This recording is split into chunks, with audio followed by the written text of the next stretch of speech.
नमस्कार, बुलेटिन में आपका स्वागत है। मैं हूं आपके साथ आशा सरमाल। चलिए शुरुआत करते हैं उत्तराखंड से जुड़ी खबरों की।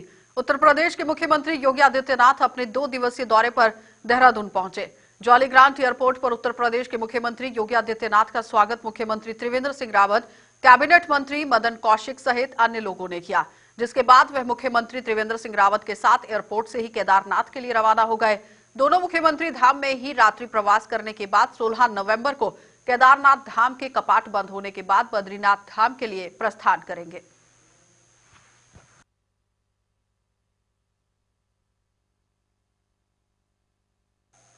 मुख्यमंत्री त्रिवेंद्र सिंह रावत ने आईटीबीपी कैंप कोपांग उत्तरकाशी में आईटीबीपी के जवानों और हार्शिक उत्तरकाशी में 9वीं बटालियन बिहार रेजिमेंट की सेना के जवानों के साथ दीपावली मनाई। इस अवसर पर मुख्यमंत्री ने जवानों का हौसला बढ़ाया और जवानों के साथ साथ उनके परिजनों को भी दीपावली की शुभकामनाएं दी। मुख्यमंत्री ने कहा कि हमारी सेना और अर्ध सैनिक बलों के जवान देश की रक्षा के लिए कठिन परिस्थितियों में कार्य करते हैं और इन सैनिकों की वजह से ही पूरा देश अमन और चैन की नींद सोता है। जवान अपने परिवारों से दूर रहकर देश की रक्षा के लिए जिस वीरता और साहस से अपने कर्तव्यों का पालन करते हैं, इसके लिए वे निश्चित रूप से बधाई का पात्र हैं।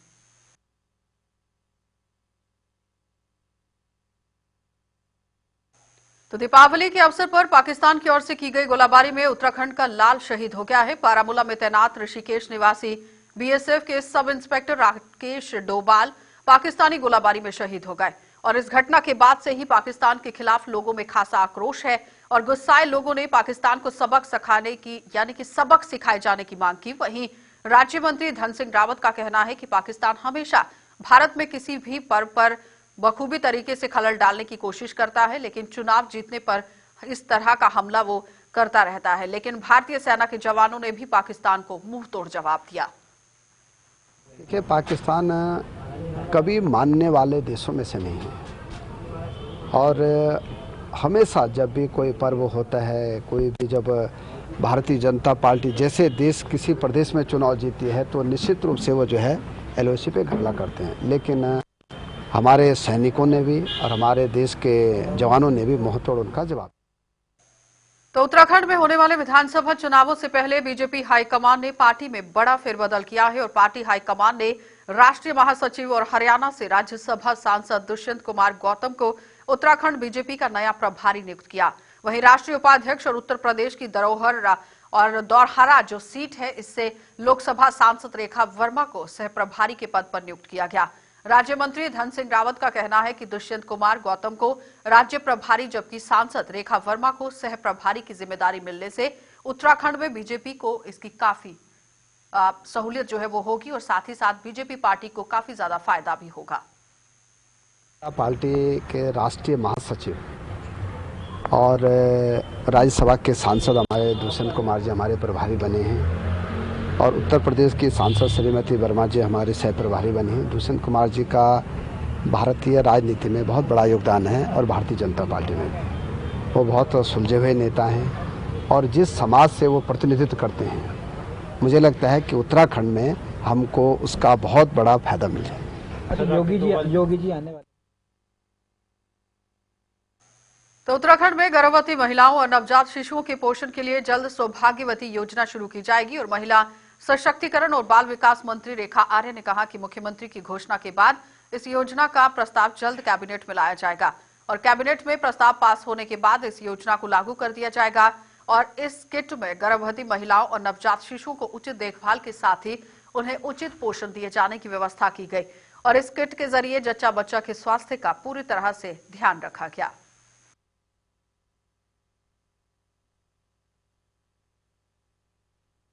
मुख्यमंत्री जी ने सौभाग्यवती किट योजना के को महिलाओं को समर्पित, महिलाओं और बच्चों दोनों को समर्पित करते हुए ग्रीष्मकालीन राजधानी गैरसैंण में इसकी घोषणा करी है। इसका पूर्व में प्रस्ताव लगभग फाइनल स्थिति में है।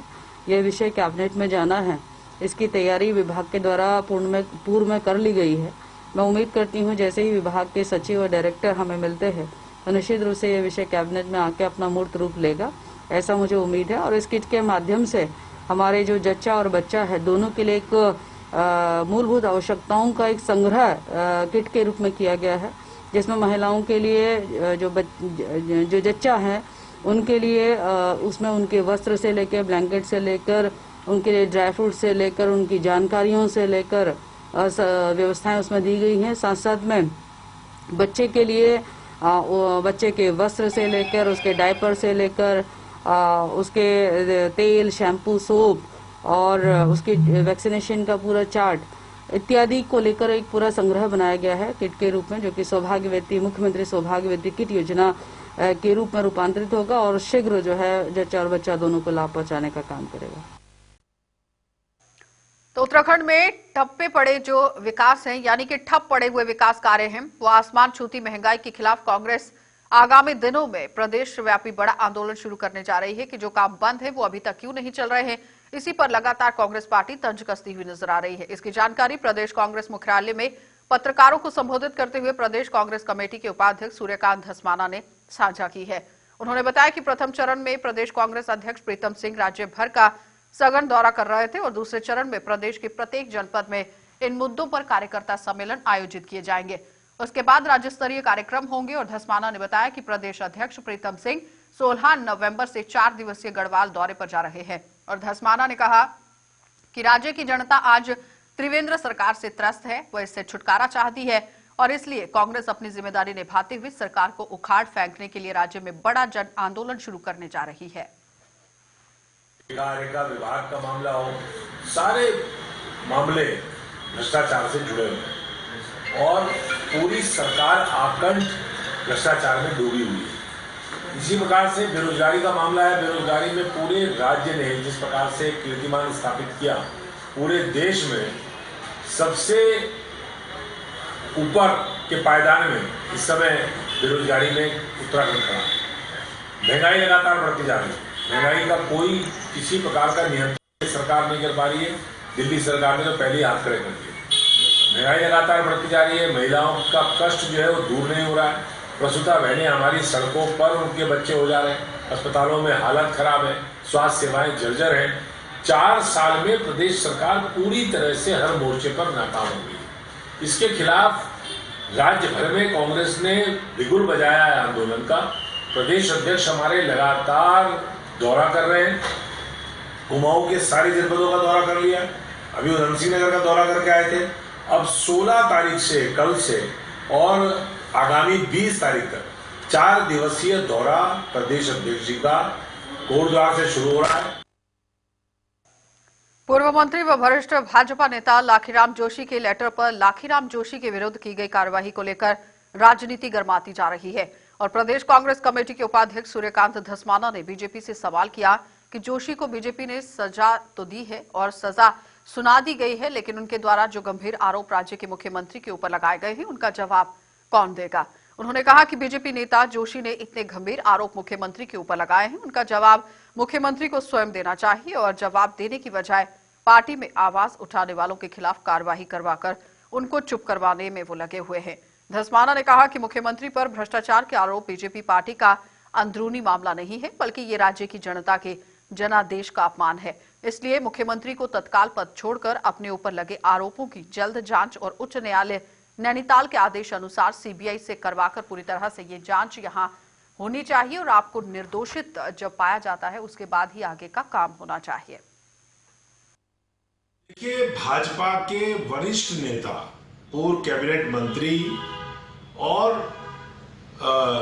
भारतीय जनता पार्टी में जिन्होंने लंबे समय से एक स्वयं सेवक के रूप में काम किया, एक विधायक के रूप में काम किया, एक मिनिस्टर के रूप में काम किया, उन्होंने राज्य के मुख्यमंत्री के ऊपर जो गंभीर आरोप लगाए लाखीराम जोशी जी ने, बजाय मुख्यमंत्री उनका जवाब देने के, बजाय वो प्रदेश की जनता को बताएं कि साहब ये भ्रष्टाचार के आरोप जो लगाए गए हैं वो उन पर मेरा ये कहना है, उसमें मेरा ये मत है, वो लाखीराम जोशी जी के खिलाफ कार्रवाई तो करवा रहे हैं, लेकिन अपने ऊपर लगे हुए आरोप, चाहे माननीय उच्च न्यायालय हाईकोर्ट के आदेश सीबीआई जांच के हों और चाहे अब बीजेपी के ही वरिष्ठ नेता लाखीराम जोशी जी के द्वारा लगाए गए आरोप हों, मुख्यमंत्री उन पर कोई स्पष्टीकरण नहीं दे रहे हैं। मुख्यमंत्री उनकी कोई जांच की बात नहीं कर रहे हैं। अरे अगर आप साफ हैं, अगर आप दूध के धुले हैं, अगर आप राजा हरिश्चंद्र जी के वंशज हैं, अगर आप जीरो टॉलरेंस की बात करते हैं, तो आप सीधा अपना पद छोड़िए, उससे पहले आप जांच के लिए, सीबीआई जांच के लिए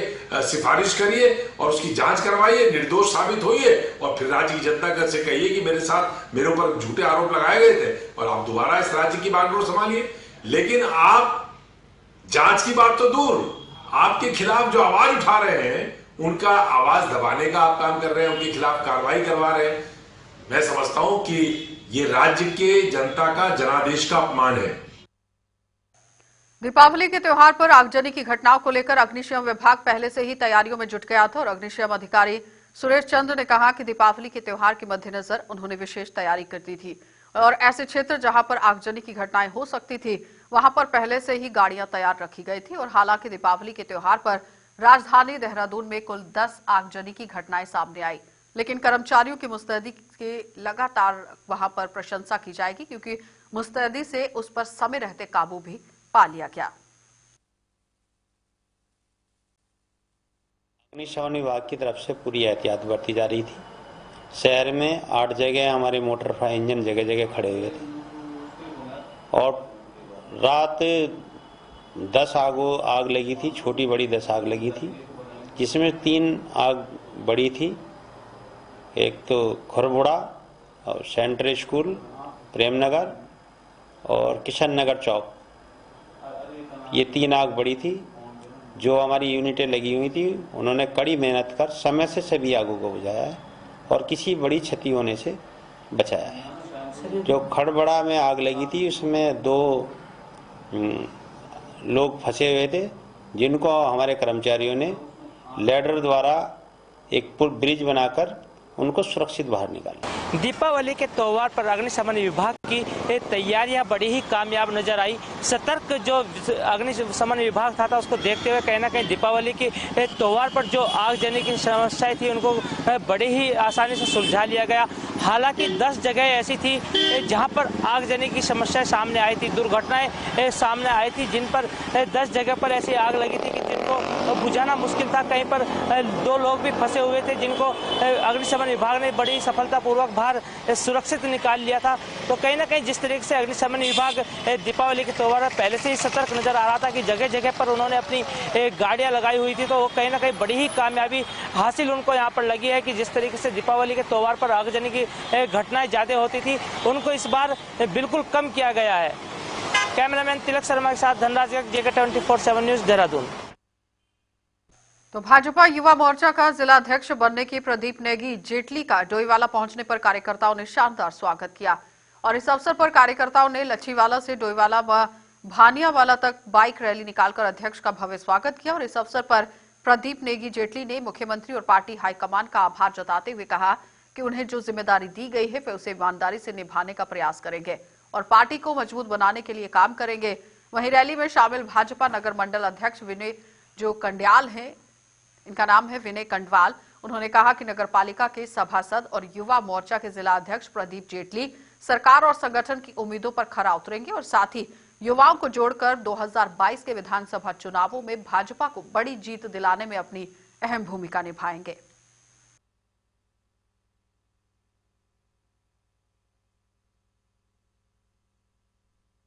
मैं बिल्कुल युवाओं जो मुझे जिम्मेदारी दी गई है मैं उस युवाओं को जोड़कर संगठन को मजबूत करूंगा और जो 2022 का चुनाव होगा युवाओं का उसमें विशेष योगदान रहेगा। जाएंगे हाईकमान ने आप पे? मैं हाईकमान प्रदेश नेतृत्व एवं सम्मान्य मुख्यमंत्री का तहे दिल से हार्दिक आभार एवं धन्यवाद प्रकट करना चाहता हूँ। ये पार्टी नेतृत्व का, संगठन का बहुत बहुत आभार जो हमारे इस साथी को, हमारे छोटे भाई को जिम्मेदारी दी गई है और मुझे पूरा विश्वास है कि प्रदीप नेगी ने जो संगठन ने जो उनको जिम्मेदारी दी वो इसमें अपना पूरा कर्तव्य से अच्छा पालन करेंगे। आपने देख लिया होगा किस तरह डोईवाला नगर मंडल का युवा किस तरह आज सड़कों पर आया है। त्रिवेंद्र सिंह रावत जी की लोकप्रियता का पैमाना है ये कि महिला और युवा जिस तरह हैं, आज आपने देखा है पूरे युवा त्रिवेंद्र सिंह रावत जी, उनकी नीति रीति, उनके विकास कार्य को खुश है। तो मौजूदा समय में जहां एक और कोरोना संक्रमण के मामलों में लगातार बढ़ोतरी होती जा रही है, वहीं लक्सर में मारपीट के मामलों में भी इजाफा हो गया है। जानकारी के मुताबिक 1 महीने में 3 से ज्यादा लोग जो हैं वो आपस में मारपीट कर चुके हैं। मारपीट के मामले सामने आ चुके हैं और इस पूरे मामले में हमारे संवाददाता ने लगातार पूरे ग्राउंड जीरो पर जाकर जायजा लिया है। किस वजह से ये पूरे अपराध जो है वो सामने आ रहे हैं, देख लीजिए।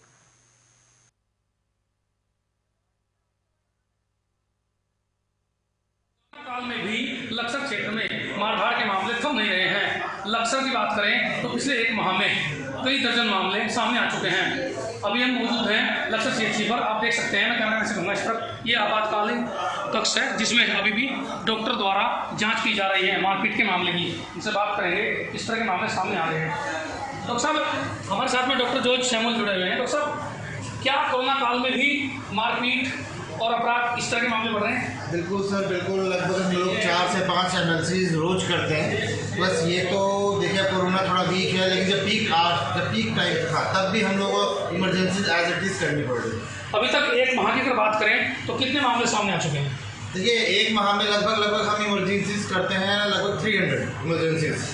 300 केस आ गए हैं जी, 300। जबकि कोरोना काल को देखते हुए अधिकांश लोगों को सलाह दी गई घर में रहें और खासकर ऐसे मामलों से दूर रहें, फिर भी स्थिति जी एमएलसी लोग नहीं समझ रहे, लोग अवेयर नहीं, तभी तो इस तरह से फैल रहा है। लोग ही अवेयर हो जाएं, झगड़ा ना करें तो कोरोना से हम लोग बहुत अच्छे से विजय पा सकते हैं। अब आपने सुना कि लोग अवेयर नहीं, यानी कि जागरूकता लोगों में अभी भी जागरूकता कमी है, जिस वजह से ये मामले बढ़ रहे हैं। तो कहीं ना कहीं हैरान करने वाली बात है कि पिछले एक माह में मारपीट और जघन्य अपराध जैसे मामले जिसमें जिन लोगों को अस्पताल तक लाया गया, यानी कि उनकी डॉक्टरी परीक्षण की गए हैं, तो ऐसे 300 मामले सामने आ चुके हैं। ये देखने वाली बात है कि लोग कब तक समझेंगे, क्योंकि कोरोना से लड़ना एक बात है, दूसरे मामलों से निपटना स्वास्थ्य विभाग के लिए दूसरी बड़ी चुनौती है।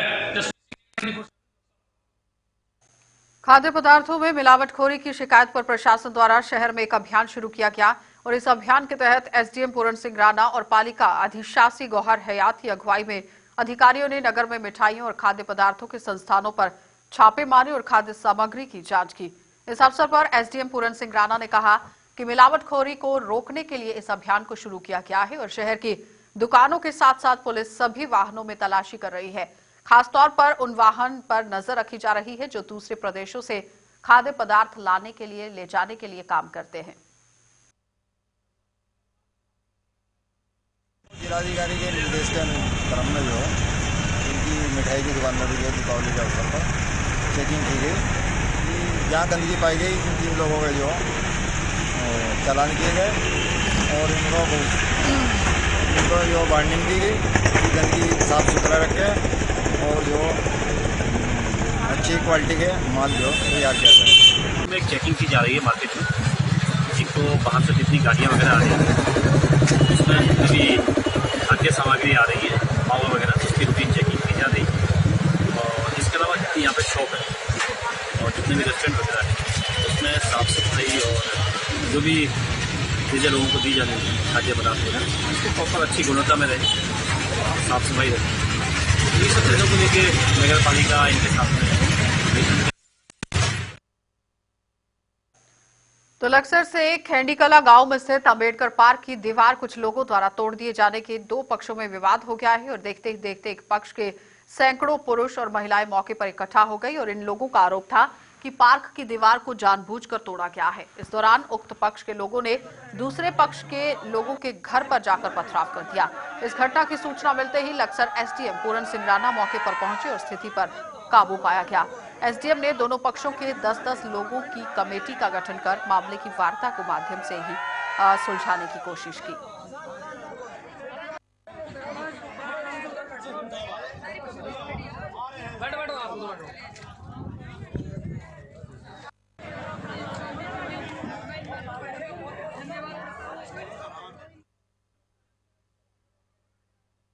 हाईकोर्ट के आदेश के बाद राज्य के विभिन्न शहरों में सरकार द्वारा अतिक्रमण हटाओ अभियान चलाया गया और सरकार के इस अभियान पर अब लोगों द्वारा सवाल उठाए जा रहे हैं। सिटी बस अध्यक्ष विजयवर्धन डंडरियाल ने अभियान को लेकर आरोप लगाया है कि हाईकोर्ट के आदेश के बाद पूरे शहर में अतिक्रमण हटाया गया, लेकिन जहां सबसे ज्यादा अतिक्रमण था उसे नहीं हटाया गया।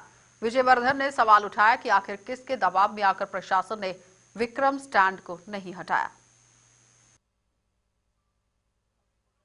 मेरा तो कहना यह है कि भाई माननीय उच्च न्यायालय का एक आदेश आया है जिसमें कि आपने देखा होगा कि सड़कों पे दुकानदारों ने जैसे अतिक्रमण किया हुआ था 2-2, 3-3, 4-4 फुट बढ़ाया हुआ था, तो माननीय न्यायालय द्वारा जो है आदेश दिया गया, उस पर जो है निगम है, चाहे पीडब्ल्यूडी है, परिवहन है, चाहे पुलिस है, सब जिस चीज का जो विभाग आता है उस आदेश के तहत माननीय न्यायालय के तहत इसमें जो है इन अतिक्रमणों को हटाया जा रहा है।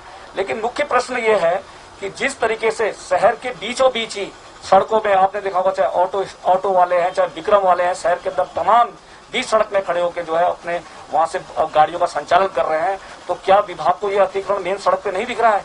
यदि इस अतिक्रमण पे अगर पुलिस के द्वारा भी अगर लगाम लगाई जाएगी तो शहर के अंदर जो है काफी हद तक जो है यातायात चलाने में भी सफलता होगी और कहीं ना कहीं प्रदेशवासियों को जो जाम से मुक्ति मिलेगी। तो बड़ाहाट नगर पालिका अध्यक्ष रमेश सोमवाल में सरकार पर अनदेखी करने का आरोप लगाया है। रमेश सेमवाल जी पूरी तरह से आरोप लगाते हुए नजर आए और बड़ाहाट में आयोजित एक प्रेस कॉन्फ्रेंस के दौरान नगर पालिका अध्यक्ष ने कहा कि बड़ाहाट नगर पालिका के समक्ष कूड़े के निस्तारीकरण को लेकर चुनौती यहां पर बनी हुई है कि किस तरह से इसे खत्म किया जाए, लेकिन मुख्यमंत्री से लेकर सचिवों तक वह इस समस्या के समाधान की गुहार लगाने के बाद भी समाधान नहीं कर पाए हैं, जिसके कारण नगर पालिका को शहर के कूड़े को निरास्त करने के लिए गंभीर चुनौती यहां पर निपटनी पड़ रही है। क्योंकि ज्यादातर आपको बताते चले कि इस गंदगी से निपटने के लिए कोई भी काम होता हुआ नजर नहीं आ रहा है, जिस पर आज भी बैठक की गई। इसलिए कर दिया कि एक तो दिवाली का कार्यक्रम है, आजकल मैं आप सबको शुभकामनाएं देता हूँ। आपके माध्यम से पूरे शहर को, पूरे देश को मैं दिवाली की बहुत बहुत शुभकामनाएं देता हूँ। और दूसरा मेरे दो प्रमुख इशू थे जो इस शहर के प्रमुख इशू हैं। सबसे पहले तो कूड़े निस्तारण अब तक नहीं हो पाया, आपको पता है, मुझे 2 साल हो गए और मैं लगातार प्रयासरत हूँ। मैंने सीएम साहब से, सीएस साहब से और जितने मंत्री जी हैं, विधायक जी हैं, सांसद महोदय हैं, डीएम साहब, सबसे लगातार मिल रहा हूँ, लगातार उनको चिट्ठियाँ दे रहा हूँ कि मुझे आप सहयोग करें, लेकिन सरकार के द्वारा मुझे सहयोग नहीं दिया गया और कूड़े का निस्तारण अब तक नहीं हो पाया।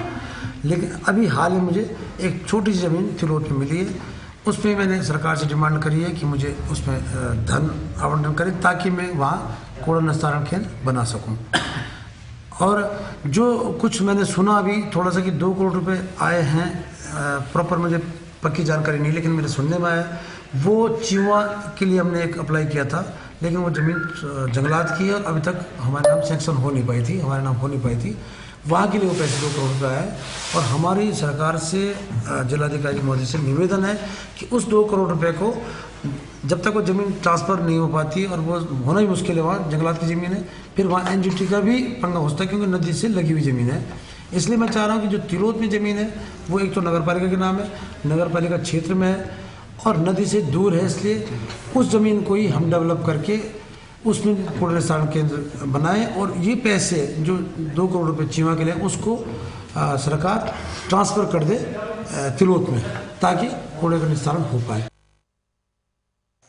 तो बागेश्वर में एक गुलदार का वीडियो वायरल हो रहा है और दरअसल वन रेंज रखोली में राजमार्ग के किनारे पालतू जानवर का शिकार करने के बाद गुलदार भोजन करता रहा। वहीं राजमार्ग से गुजर रहे एक कार चालक ने इन तस्वीरों को कैमरे में कैद कर लिया। जंगल से सटे रिहायशी इलाकों में अक्सर ऐसी तस्वीरें देखने को मिलती है।